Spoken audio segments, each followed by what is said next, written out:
మనతో పాటుగా ఉన్నారు సీనియర్ జర్నలిస్ట్ సురేష్ కొచ్చది. సార్ నమస్తే. నమస్కారం. బాలీవుడ్లో గత 8 ఏళ్లుగా పవర్ షిఫ్ట్ అనేది నెలకొంది.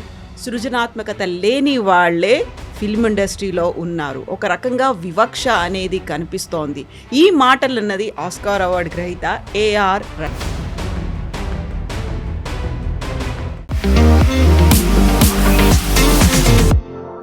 నమస్తే, నేను Kavitha. Welcome to iDream news and నిజాలు. బాలీవుడ్లో గత 8 ఏళ్లుగా పవర్ షిఫ్ట్ అనేది నెలకొంది. సృజనాత్మకత లేని వాళ్లే ఫిల్మ్ ఇండస్ట్రీలో ఉన్నారు. ఒక రకంగా వివక్ష అనేది కనిపిస్తోంది. ఈ మాటలన్నది ఆస్కార్ అవార్డు గ్రహీత ఏఆర్ రెహమాన్. నిజంగానే బాలీవుడ్లో ఫిల్మ్ ఇండస్ట్రీలో మతపరంగా వివక్ష చూపిస్తున్నారా? పెద్ద ఎత్తున అవుట్రేజ్ వచ్చిన తర్వాత భారతదేశం నాకు ఇల్లు, భారతదేశమే నాకు ఒక కుటుంబం లాంటిది అని దాన్ని మిస్ఇంటరప్ట్ చేశారు. మిస్అండర్స్టాండింగ్ జరిగింది అనేటువంటి మాటని ఏఆర్ రెహమాన్ ఎందుకు చెప్తున్నారు? యాక్చువల్గా ఈ మొత్తం ఎపిసోడ్ ఎందుకని ఇప్పుడు బయటకు వచ్చింది? మనతో పాటుగా ఉన్నారు సీనియర్ జర్నలిస్ట్ సురేష్ కొచ్చది. సార్ నమస్తే. నమస్కారం. సో గతంలో మనం ఫిల్మ్ ఇండస్ట్రీ గురించి మాట్లాడుకున్నప్పటికీ ఈసారి ఏఆర్ రెహమాన్ చేసినటువంటి వ్యాఖ్యలు, అందులో మతం కోణం కూడా ఉంది అనే మాట, 8 ఏళ్లుగా పవర్ షిఫ్ట్ కనిపిస్తోంది అనేది, అందువల్లే అవకాశాలు రాలేదేమో అనేటువంటి గుసగుసలు ఉన్నాయి, బట్ నాకు మాత్రం డైరెక్ట్గా ఎదురైందని నేను చెప్పట్లేదు అనేటువంటి ఒక మాట. సో నిజంగానే అలాంటి పరిస్థితులు ఉన్నాయా మన దగ్గర? అందరూ ఫస్ట్ అడగాలి ఏంటంటే, తమిళ్ ఫిలిం ఇండస్ట్రీలో ఎన్ని సినిమాలు ఆయనకు వచ్చిందని అడగాలి ఫస్ట్.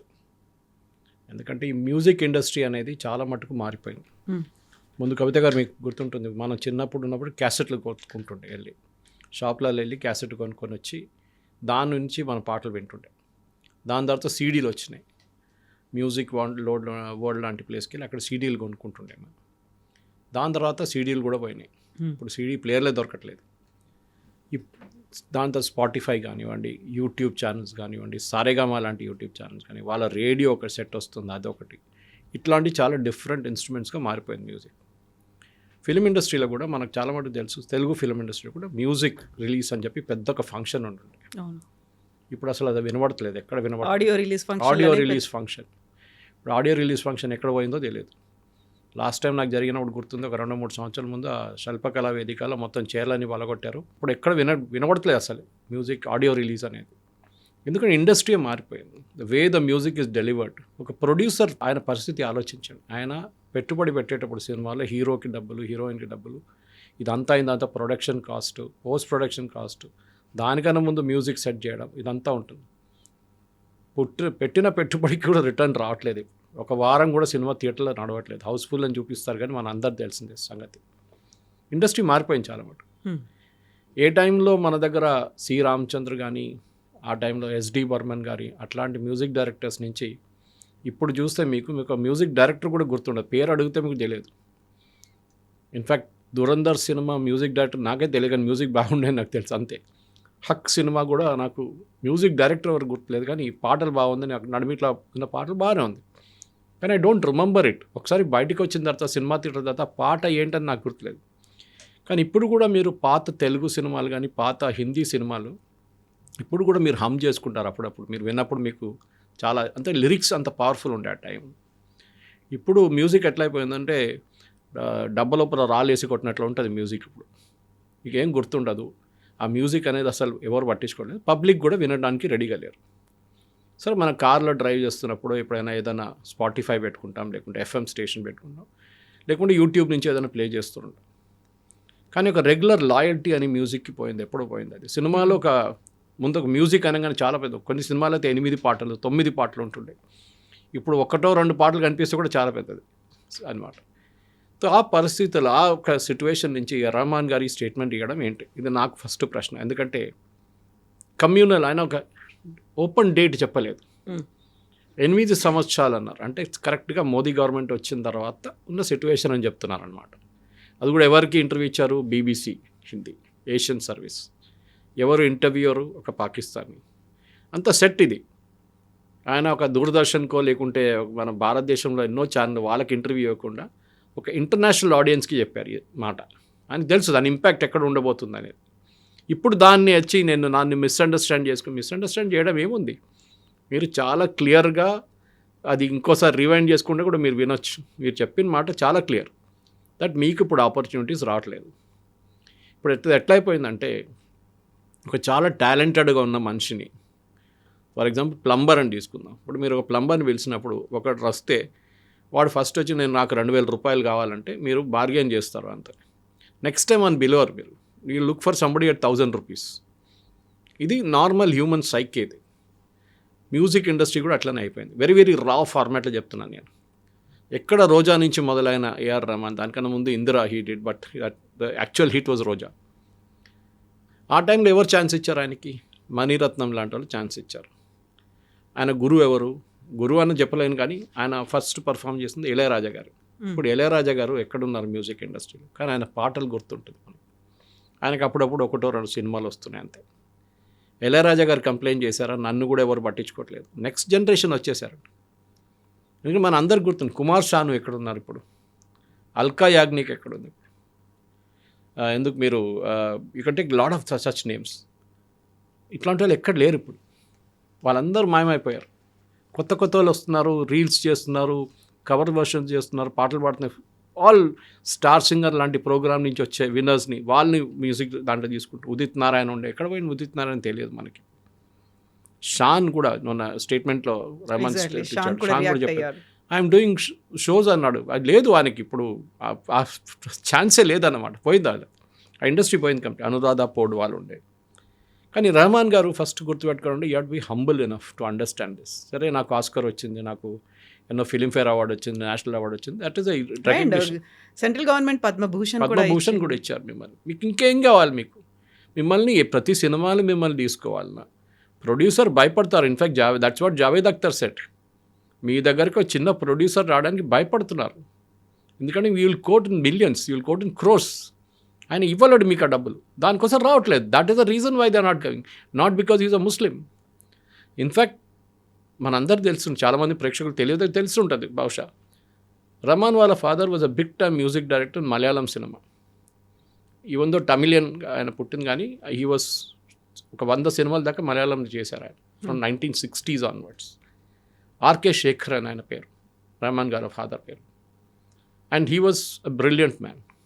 కానీ ఆయన డబ్బుల గురించి ఎక్కువ పట్టించుకోవట్లేదు. Rahman is just the opposite, he is very money minded.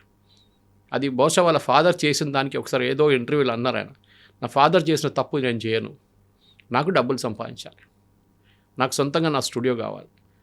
In fact Shekhar గారు ఆయన ఆ టైంలో ఫస్ట్ ఈ ఎలక్ట్రానిక్ సింథసైజరు, చిన్న చిన్న ఎలక్ట్రానిక్ పియానోస్ వచ్చినప్పుడు సింగపూర్ నుంచి పట్టుకొస్తుండే. అప్పులు తీసుకొని అట్లా చేసి ఆయన తీసుకొచ్చి ఆయన మ్యూజిక్ సెట్ చేస్తుండే దానికి. దాంతోనే ఆయన చాలా మటుకు టెన్షన్లో వచ్చి లాస్ట్ 43 ఏజ్లో ఆయన చనిపోయారు. Stress, purely stress. రెహమాన్ కూడా అంగీకరిస్తున్నారు, yes my father was under lot of stress.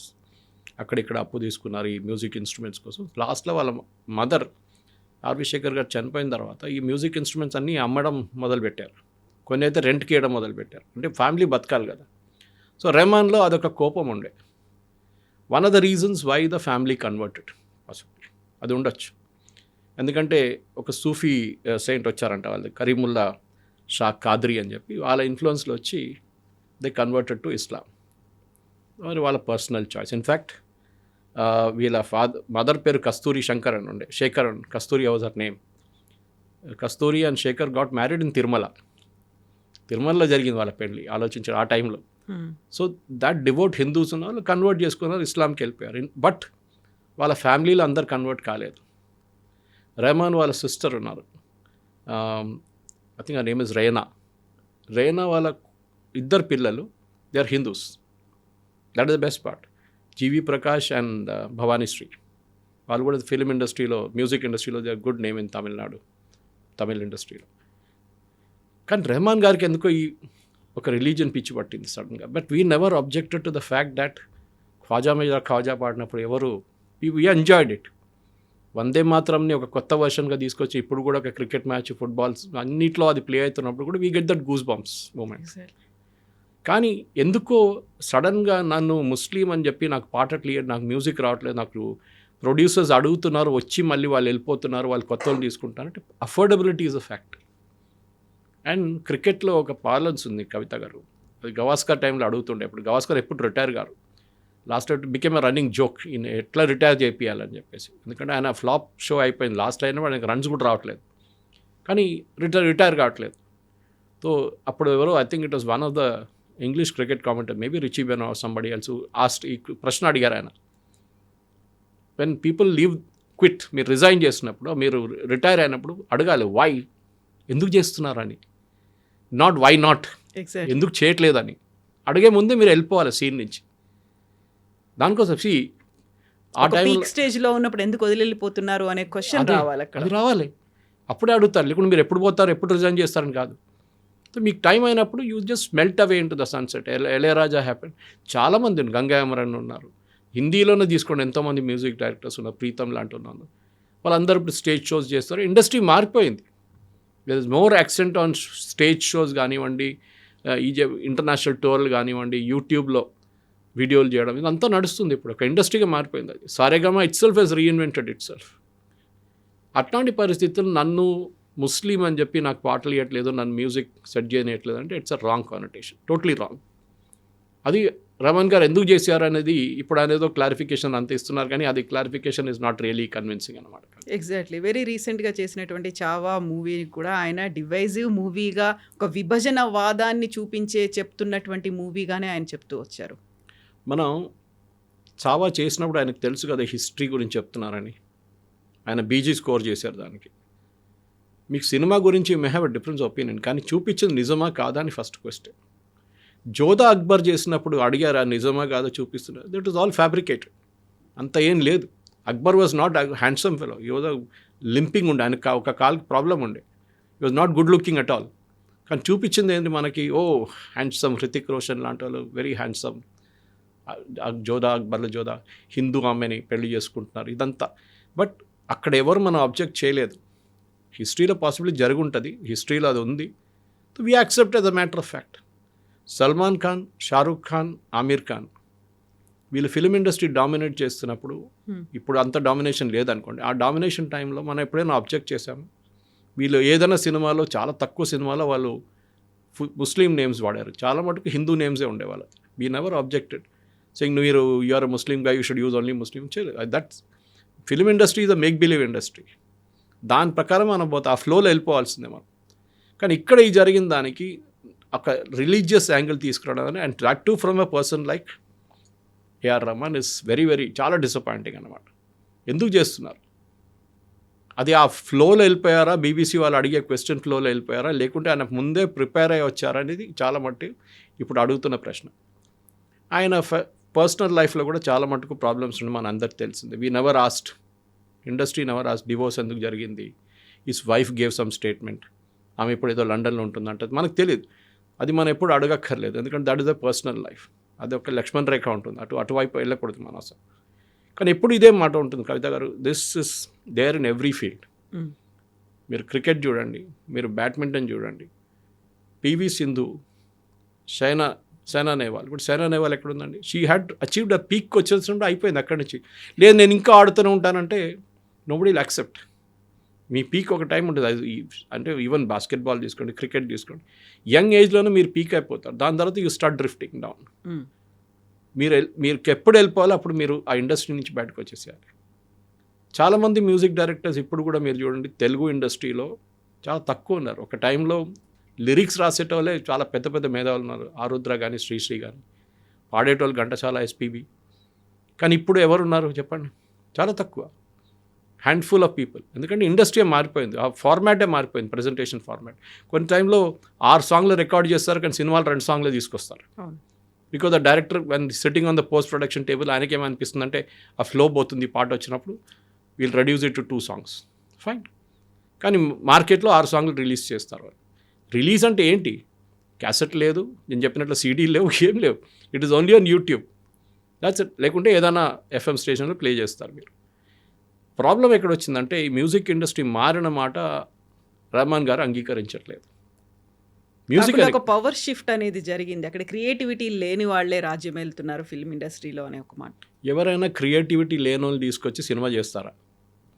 ఈ ప్రాబ్లం కాంతారాలో వచ్చింది, మీకు గుర్తుంటుంది. కాంతారా రిలీజ్ అయినప్పుడు ఎంత పెద్ద గొడవ జరిగిందా, హిందుత్వ ఎలిమెంటు, దాంట్లో మేక్ బిలీవ్ చేశారు, దాంట్లో లేనిపోయిన బ్లాక్ మ్యాజిక్ ఇక్కడ లేదు అక్కడ.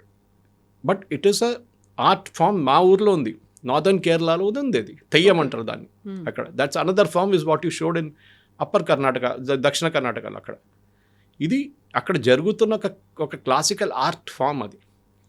దాన్ని కొంచెం ఒక ట్విస్ట్ ఇచ్చి చేసినప్పుడు దాంట్లో తప్పేముంది? ఆమీర్ ఖాన్ లార్డ్ శివాని టాయిలెట్లో 3 Idiots తిప్పినప్పుడు మనం ఎవరు తిట్టలేదు ఆయన్ని, ఎందుకు చేసామని చెప్పేసి. మనందరూ తెలుసు. చాలా కొంతమంది కోపం వచ్చింది, మీ రిలీజన్లో ఉన్న ఎవరైనా ప్రాఫిట్స్ చేస్తారంటే ఎవరు అడగలేదు అది. కానీ మనం because Hindu religion accepts it. Okay సరే, we laugh at our gods, మనం నవ్వుకుంటాం ఒక్కసారి, మంచిదే కదా, ఓకే తమాషాగా ఉంది కదా, చాలా బాగుందంటాం. కానీ ఆలోచించండి, అది it could have been a tinder box moment. ఆ మూమెంట్లో అది పెద్ద గొడవ అయితే ఆ సినిమానే ఫ్లాప్ అయిపోతుండే. కానీ జరగలేదు, it went as a normal route వెళ్ళిపోయింది. కానీ రెహమాన్ గారికి సడన్గా ఇప్పుడు ఎందుకు వచ్చింది నాకు అర్థం కావట్లేదు. ఎందుకంటే I have seen him when he was Dilip. హైదరాబాద్కి వస్తుండే ఆ టైంలో, ఇక్కడ ఒక ఏజెన్సీలో వచ్చి చాలా తక్కువ అమౌంట్కి ఒక చిన్న కీబోర్డ్ తీసుకొచ్చి ట్రైన్లో వచ్చి ఇక్కడ వచ్చి కీబోర్డ్ ప్లే చేసి వెళ్ళిపోతుండే. ఒకసారి చాలా సంవత్సరాల తర్వాత ఫ్లైట్లో వస్తుండే, కానీ ముందైతే ఓన్లీ ట్రైన్లో వస్తుండే. మెట్రో షూస్ కానివ్వండి, బిగ్ షాట్ లాంటి షాప్స్కి యూస్ టు ప్లే జింగిల్స్. ఆ ఇండస్ట్రీ నుంచి అఫ్కోర్స్ ఈ started playing for Ilaiyaraaja as a keyboard artist. అక్కడి నుంచి పైకి వచ్చిన తర్వాత ఆపర్చునిటీస్ చాలా వచ్చినాయి ఆయనకి. అండ్ మనం కూడా మెచ్చుకుంటాం, గుడ్ మ్యూజిక్. మీరు చెప్పినట్లు 2 ఆస్కర్లు, గ్రామీలు, స్లమ్ డాగ్ మిలియనర్ లాంటి సినిమాలకి, దట్ ఆల్ వాజ్ దేర్. మనం అన్నీ యాక్సెప్ట్ చేస్తున్నాం మనం. ఎందుకంటే we have seen the pinnacle of music in India, భారతదేశంలో. సాహిర్ లుధ్యాన్వి రాసిన పాటలు, ఆనంద్ బక్షి గారు రాసిన పాటలు, శంకర్ జైకిషన్, లక్ష్మీకాంత్ ప్యారేలాల్, ఎస్డి బర్మన్, నేను చెప్పాను, ఆర్డి బర్మన్, సి రామచంద్ర, కళ్యాణ్జీ, చాలా మటుకు మీద బిగ్ మ్యూజిక్ డైరెక్టర్స్ దేర్. ఇప్పుడు దాంట్లో చాలామంది దే పాస్ట్ అవే. ఉన్నోళ్ళు కూడా వాళ్ళు they are happy with what they are. ఈ ఇండస్ట్రీలో ఒక ఫేవరెటిజం ఉందంటే ఉంది. అది even when Lata Mangeshkar was alive, చాలా మటుకు అలిగేషన్స్ ఆమె మీద ఉండే. దట్ ఆమె she use to dictate to music directors. ఒక మోనోపలి లాగా. మదన్ మోహన్ గారితో నేను చేయను ఎప్పుడని చెప్పి ఒకసారి ప్రాబ్లం ఉండే ఆమెకి. సుమన్ కళ్యాణ్పూర్ లాంటి వాళ్ళు, వాణి జయరామ్ లాంటి వాళ్ళు ఆమె పైనకి రానిలేదు అసలు. She never give an opportunity except for her sister ASHA Bhosle. అట్లాంటి ఒక మోనోపలి ఉంది. దాని తర్వాత మనం చూసాం సడన్లీ అనురాధ పౌడ్వాల్ లాంటి వాళ్ళు, బికాస్ సడన్లీ గుల్షన్ కుమార్ గారు ఎంకరేజ్ చేయడం మొదలుపెట్టారు. తర్వాత గుల్షన్ కుమార్ హత్య జరిగింది. అది కూడా మ్యూజిక్ ఇండస్ట్రీలో పెద్ద పాలిటిక్స్. అది అందరికీ తెలిసింది, ఎందుకంటే అక్కడ డీ గ్యాంగ్ ఇన్వాల్వ్డ్ ఉన్నారు. సినిమాల్లో ఈ బ్లాక్ మనీ కానివ్వండి, ఈ డ్రగ్స్ మనీ కానివ్వండి, హవాలా డబ్బులు పెట్టడం మొదలుపెట్టారు. ఇప్పుడు ఏమైందంటే లాస్ట్ ఒక 10-15 సంవత్సరాల కవిత యూ వుడ్ అబ్జర్వ్, ఈ ఇండస్ట్రీ కార్పొరేటైజేషన్ అయిపోయింది కంప్లీట్గా. ఒకసారి బీఆర్ ఫిల్మ్స్ ఉండే, యశ్ చోప్రా ఫిల్మ్స్, ఇప్పుడు అందరూ కంపెనీలు తయారు చేసుకున్నారు. అది ఎవరైనా ఉండేవాడు, కరణ్ జోహార్ ఉండొచ్చు, బాలాజీ టెలిఫిల్మ్, ఎక్తా కపూర్ ఉండి, వీళ్ళందరూ they form companies, corporate companies. వాళ్ళు బ్యాలెన్స్ షీట్ చూస్తారు. మేము ఒక సినిమా తీయాలంటే ఎంత డబ్బులు పెట్టాలి, దాంట్లో ఎంత డబ్బులు వస్తుంది, ఓటీటీలో ఎంత డబ్బులు వస్తుంది, మాకు థియేటర్ రిలీజ్లో ఎంత వస్తుంది, ఇది వాళ్ళు చూసేది first. And naturally cost cutting ఉంటుంది. ఎంత తక్కువ చేయొచ్చు అంత కాస్ట్ కటింగ్ తగ్గిస్తున్నారు. పాసిబ్లీ తెలుగు ఫిలిం ఇండస్ట్రీ ఒక్కటే ఇప్పుడు కూడా where the hero is paid 100 crores 50. Malayalam film industry చూడండి, దే ప్రొడ్యూస్ బ్రిలియంట్ మూవీస్. కానీ మోహన్ లాల్, మమ్ముట్టి కూడా ఇంత డబ్బులు రావు. బికాజ్ మేబీ ఇండస్ట్రీ సైజ్ చిన్న ఉంది అక్కడ, వాళ్ళ ఆడియన్స్ సైజ్ చిన్న ఉంది. మ్యాక్సిమం కేరళ అండ్ గల్ఫ్, కొంత మటుకు యూరోప్. తెలుగు ఫిలిం ఇండస్ట్రీ బహుశా ఇంకా పెద్దగా ఉంటుంది, చాలా మటుకు ఆడియన్స్ నార్త్ అమెరికాలో ఉంటారు, అక్కడ కలెక్షన్ బాగుంటుంది అని చెప్పి ఎక్కువ కానీ ఇప్పుడు కూడా చూడండి, ఇప్పుడు రెమ్యునరేషన్ ఇవ్వలేకపోతున్నారు. Other day saw an article, ఎవరో ప్రొడ్యూసర్ చెప్తున్నారు, తెలుగు ఫిలిం ఇండస్ట్రీలో ఉన్న హీరోయిన్స్ని యాక్ట్రెసెస్ అని చెప్పాలి మనం యాక్చువల్లీ, వాళ్ళ దగ్గర మేము we're asking them to reduce their fees, వాళ్ళ ఫీజు తగ్గించమని రిక్వెస్ట్ చేస్తాం. ఎందుకు లేకుంటే ఇట్ వోంట్ వర్క్అవుట్. ఒక్క వారం కూడా సినిమా హౌస్ఫుల్ నడవదు మీకు థియేటర్లలో. ఇప్పుడు దురంధర్ ఈజ్ అన్ ఎక్సెప్షన్. అది వచ్చినప్పుడు ఇంకా పెద్ద గొడవ జరిగింది. నేషనలిజం, మ్యాషోయిజం, హిందూ ఇది, ఇస్లాం బ్యాషింగ్, ఇస్లామాఫోబియా జరిగింది. పాకిస్తాన్లో జరుగుతుంది, చూపించాం. I give an audience example మీకు. ఈ దురంధర్ వచ్చి ఒక 3 వారాలు 4 వారాల తర్వాత ద సినిమా ఇక్కీస్ అని ఒక సినిమా వచ్చింది, బేస్డ్ ఆన్ అరుణ్ ఖేత్రపాల్స్ లైఫ్. నేను కూడా వెళ్ళాలనుకున్నాను. రివ్యూ చదవగానే నాకు కూడా అనిపిస్తుంది ఎందుకు వెళ్ళాలి సినిమా. దాంట్లో పాకిస్తాన్ని హీరోస్గా చూపిస్తున్నారు, పాకిస్తాన్ ఆర్మీ చాలా మంచి వాళ్ళని చూపిస్తున్నారు, మనం తప్పు చేసామని చూపిస్తున్నారు 71లో అని రివ్యూ చదివాను. కొంతమంది అడిగాను సినిమాకి, వాళ్ళు అన్నారు Suresh you will not like it, మీరు వెళ్ళొద్దు. Word of mouth is very important. Dhurandhar లాంటి సినిమాకి I think more than publicity word of mouth. ఎందుకంటే ఇప్పుడు సినిమా రిలీజ్ చేయాలంటే కూడా మార్కెటింగ్ దాంట్లో చాలా పెద్ద కాంపోనెంట్. మ్యూజిక్ చేసిన వాళ్ళు వెళ్ళి స్టూడియోలో కూర్చొని మాట్లాడతారు. The actor and actresses will go and sit in the theatre, డైరెక్టర్తో కూర్చుంటారు, ఏ స్టూడియోకి వెళ్ళాలి, ఇదంతా నిర్ణయించేది ఒక పెద్ద పిఆర్ గ్యాంగ్ ఉంది ఒకటి. వాళ్ళు డిసైడ్ చేస్తారని ఎట్లా మూడ్ సెట్ చేయాలి, ఇది ఎప్పుడు రిలీజ్ చేయాలి, ఏ థియేటర్లో రిలీజ్ చేయాలి, ఏ ఓటీటీ ప్లాట్ఫామ్లో వెళ్ళాలా, ప్రైమ్లో వెళ్ళాలా, నెట్ఫ్లిక్స్లో వెళ్ళాలా, జీ5లో వెళ్ళాలా, ఇదంతా ఒక కమర్షియల్ అయిపోయింది. And AR Rahman making an acquisition, నాకు అది I just won't take it. ఎందుకంటే మీరు ఎందుకు చేస్తున్నారు అది రెహమాన్ గారు అడగాల్సింది. Now you're making an excuse saying నన్ను మిస్అండర్స్టాండ్ చేశారు. బట్ ఇక్కడే మిస్అండర్స్టాండ్ చేశారు అన్నప్పుడే ఆయన చేసినటువంటి అలిగేషన్స్ 8 ఇయర్స్లో అనుకున్నప్పుడు లాస్ట్ ఇయరే కదా చావాలంటే ఒక బిగ్గెస్ట్ బ్లాక్ బస్టర్ హిట్ వచ్చింది. ఆ తర్వాత Ramayana is in the pipe line. అసలు మత వివక్ష గురించి అనుకున్నప్పుడు రామాయణ అనగానే ఎవరికి రిలేటెడ్ ఉంటుంది, బట్ ఇప్పుడు రెహమాన్ ఏ కమ్యూనిటీకి చెందినవాడు అనేది ఉంది. దాన్ని ఎలా తీసుకున్నారు? ఇక్కడే డిఫరెంట్ ఒపీనియన్ వినిపిస్తుంది కాబట్టి ఆయన తొలగించండి అనేటువంటి మాట కూడా సోషల్ మీడియాలో వస్తుంది కదా. దట్స్ న్యాచురల్లీ, బికాస్ ఆయన చెప్పిన మాట అదే కదా, నన్ను నా రిలీజియన్ చూసి నాకు ఆపర్చునిటీ లేదు. రామాయణ్ చేసిన ప్రాజెక్ట్కి మీ రిలీజియన్ చూసి మీకు ఇచ్చారా, లేకుంటే మీ కెపాసిటీ చూసి మీ అవుట్పుట్ చూసి ఇచ్చారా? అది చాలా ఇంపార్టెంట్. ఎందుకంటే forget his name, the Jewish composer, he's there in this unsimilar. ఆయన ఉన్నారు, is a Jewish, Rahman is a Muslim. అడిగారు ఎప్పుడైనా హరి నేను పని చేయను పో, గాజా ఉండి అదే జరిగింది ఇది జరిగిందని? కాదు, మ్యూజిక్ ఇస్ మ్యూజిక్ అంతే. మన దగ్గర ఖయామ్, చాలా మటుకు ముస్లిం మ్యూజిక్ డైరెక్టర్స్ ఉంటారు. అట్లాంటి మనుషులున్నప్పుడు మనం ఎప్పుడు అడగలేదే. Mohammed Rafi was a great singer, we never asked him his religion. మీరు ఏ రిలీజన్ నుంచి వస్తున్నారు, ఏ పాటలు పాడుతున్నారు? సాజిద్ నవీద్ అనుకుంటాను, ఆయన కూడా ఉన్నారు. Sajid Naveed. See, there are lot of Muslims who sang in this, and that is the most best part. కానీ ఎప్పుడు మనం వెళ్ళి మీ రిలీజన్ ఏంటి, మీరు ఎందుకు చేస్తున్నారు, వై ఈజ్ మేకింగ్ అలిగి, you are outpriced yourself in the market. మీ మార్కెట్లో మిమ్మల్ని వాళ్ళు తీసుకోలేకపోతున్నారు. ఐపీఎల్ లాగా మీరు ఒక రేట్ క్రాస్ చేస్తే మిమ్మల్ని తీసుకోరు వాళ్ళు. You are out of the market totally. అది ఏ ఇండస్ట్రీ అయినా అంతే, సినిమా ఇండస్ట్రీ అని ఒకటే కాదు, ఈవెన్ క్రియేటివ్ ఇండస్ట్రీ చూడండి. If you are outpriced అనగానే మిమ్మల్ని పక్కన పెట్టేస్తారు వాళ్ళు. మీరు ఎంత పెద్ద మంచి అయినా కావచ్చు. కానీ అట్ ద సేమ్ టైం కొంచెం హంబుల్గా ఉండాలి. ఎందుకంటే ఈ ఇండస్ట్రీ మీకు ఆపర్చునిటీ ఇచ్చారు, ఈ ఇండస్ట్రీ మీరు ఇక్కడ దాకా తీసుకొచ్చారు మిమ్మల్ని. దాని తర్వాత ఇన్నం చేసిన తర్వాత నన్ను పక్కన పెట్టేస్తున్నారు, నాకు ఆపర్చునిటీ ఇవ్వలేట్లేదు. ప్రొడ్యూసర్ నన్ను వచ్చి కలిసి దాని తర్వాత వారం తర్వాత చూస్తే చైనీస్ విస్పర్స్ లాగా నాకు రూమర్స్ వస్తున్నాయి దట్ ఇది నన్ను తీసుకోలేదు, ఇంకోరిని తీసుకున్నాడు, he is not creative. How do you determine creativity? అదొక క్వశ్చన్ ఉంది. ఇప్పుడు మీ ప్రోడక్ట్ అమ్మాలంతే, అది మీరు షూ అమ్ముతున్నారా, టీవీ అమ్ముతున్నారా, కార్ అమ్ముతున్నారా అని టెలివిజన్ ఫీల్డ్లో, అడ్వర్టైజింగ్ ఫీల్డ్లో అది ఉంటుంది.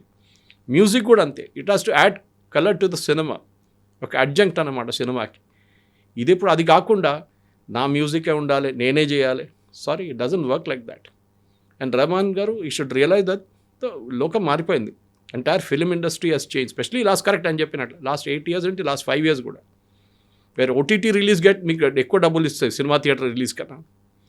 పేపర్ వ్యూలో ఉంటుంది, అంటే ప్రతి మనిషి చూసినప్పుడు సపరేట్గా మీకు పేమెంట్ వస్తుంది, అది కూడా ఇంకొక రెవెన్యూ స్ట్రీమ్ ఉంటుంది మీకు. సో అది జరగానే వాళ్ళ ఫాదర్ మీద ఉన్న ఫ్రస్ట్రేషన్, వాళ్ళ ఫాదర్ అట్లా చేశారు, వాళ్ళ ఫాదర్ని నెగ్లెక్ట్ చేశారు ఇండస్ట్రీ అనేది ఆయన దీనికన్నా ముందు ఇంటర్వ్యూలో చాలా చెప్పారు అది. But he was given the respect. ఇప్పుడు కూడా మీరు ఆర్కే శేఖర్ గారి గురించి మాట్లాడినప్పుడు, కవిత గారు he brought in SP Balasubrahmanyam and Balamuralikrishna, Mangalampalli Balamuralikrishna Malayalam film industry తీసుకొచ్చిన మంచి ఆర్కే శేఖర్. ఓకే, ఆలోచించండి. And the same Balasubrahmanyam song for Rahman also.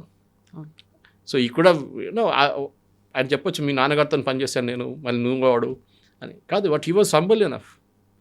And వీళ్ళిద్దరిని కలిసిన మనిషి నేను, ఎస్పీ కానీ బాలమురళీకృష్ణ, వాళ్ళ హంబుల్నెస్ చూడాల్సింది. Mangalapuram Balamuralikrishna speaks to you so humble, అది వాళ్ళది ఉంటుంది. మేబీ వాళ్ళ పర్సనల్ లైఫ్లో కొంచెం అరగెంట్గా ఉండొచ్చు, కానీ రెహమాన్ది అందరికీ ఉన్నారు, కొంచెం ఆయన అలూఫ్గా ఉంటారు, ఎక్కువ మాట్లాడరు. దట్స్ ఎ హ్యూమన్ టెండెన్సీ, అది వాళ్ళ ఫీల్డ్ వాళ్ళు ఉంటారు. ఎస్పీబీ అని ఉన్నారు, he is not trained in classical, but Sankarabharanam లాంటి సినిమాలో ఆయన ఈ song such beautiful songs without being trained classical singer. The capability is ఆ మ్యూజిక్ డైరెక్టర్స్ దగ్గర నుంచి వస్తుంది. అదే కదా ఆ టైంలో ఉన్న డైరెక్టర్స్ దగ్గర నుంచి వాళ్ళ కేపబిలిటీలు ఉంటుంది.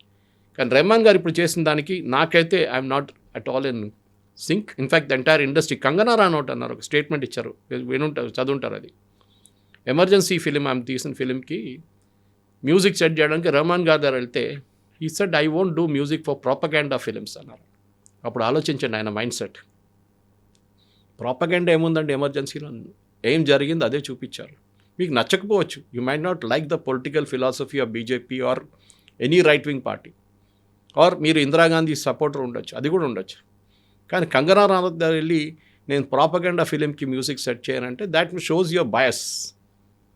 అంటే మీ థింకింగ్ ఒక్క వైపే ఉందన్నమాట మొత్తం. And that is very very clear in case of Rahman.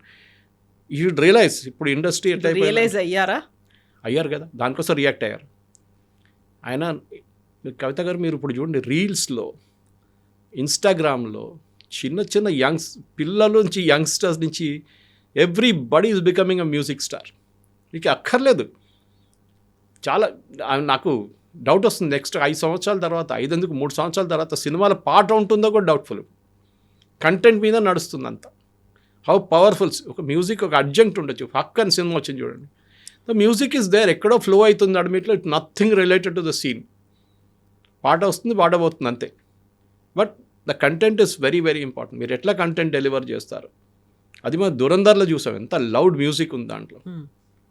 In fact నా బ్రదర్ ఇన్ లా మిక్స్ చేశారు final mixing. He was telling me about how Haq ఆయన చేశారు music final mixing. And when you was comparing, హక్లో చాలా ప్లేసెస్తో సైలెన్స్ ఉంది. So I asked him, my brother in law Ajay Balakrishna, అడిగాను నువ్వు సైలెన్స్ ఎందుకంటే director wanted it that way అన్నారు. అట్ ద సేమ్ టైం మన దురంధర్ చూడండి, సౌండ్ ఉంది, కానీ దాని that movie was also hit, దాంట్లో డౌట్ లేదు. So it is up to the music director. అది రెహమాన్ గారు చావాక్ స్కోర్ చేసినప్పుడు వీ నెవర్ ఆస్క్డ్ హిమ్ మీరు ఎందుకు చేశారు ఇట్లా అని చెప్పేసి. బికాస్ ఆయన చాలా మంచిగా slumdog millionaire and all the classics, no doubt about it. కానీ ఒక టైం అయినప్పుడు you should hang up your boots అంటారు ఇంగ్లీష్లో. ఆ బూట్స్ పక్కన పెట్టి, okay I had a good life, మంచిగా సంపాదించుకున్నాను, now let me relax, I will now ఏం చెప్తారు, అప్పుడెప్పుడైనా ఒక సంవత్సరంలో ఒక సినిమా చేయడము, లేకుంటే ఈ చెప్పినట్ల వెళ్ళి ఏదైనా కాలేజ్లో టీచ్ చేయడం, అది ఉండాలి. అది కాకుండా ఇట్లాంటి లోడెడ్ పొలిటికల్ స్టేట్మెంట్ చేసేది ఐ థింక్ చాలా తప్పు చేస్తారు. Yes sir, thank you so Thank much. you very much. Thank you. And for more videos, Please subscribe to iDream. Please subscribe to iDream. Please subscribe iDream. And please subscribe to iDream. For more videos, subscribe to iDream. please like, share and subscribe to the channel. Congratulations, iDream. Subscribe to iDream. Subscribe to iDream. So subscribe to iDream Media. iDream की iDream team अंदर की huge congratulations. Please subscribe iDream Media. Please subscribe to iDream. Subscribe iDream. Please subscribe to iDream. iDream అంటే నా కళల ఛానల్ను subscribe చేసుకున్న నోరు తిరుగుతలేదు, మీరైతే గంట గుర్తు కొట్టండి. For more such videos, please subscribe to iDream. Subscribe to iDream. Please subscribe to iDream. Please subscribe iDream Media. Please do subscribe to iDream. Please subscribe to iDream Media. For best entertainment and information, please subscribe iDream. And don't forget to subscribe to iDream.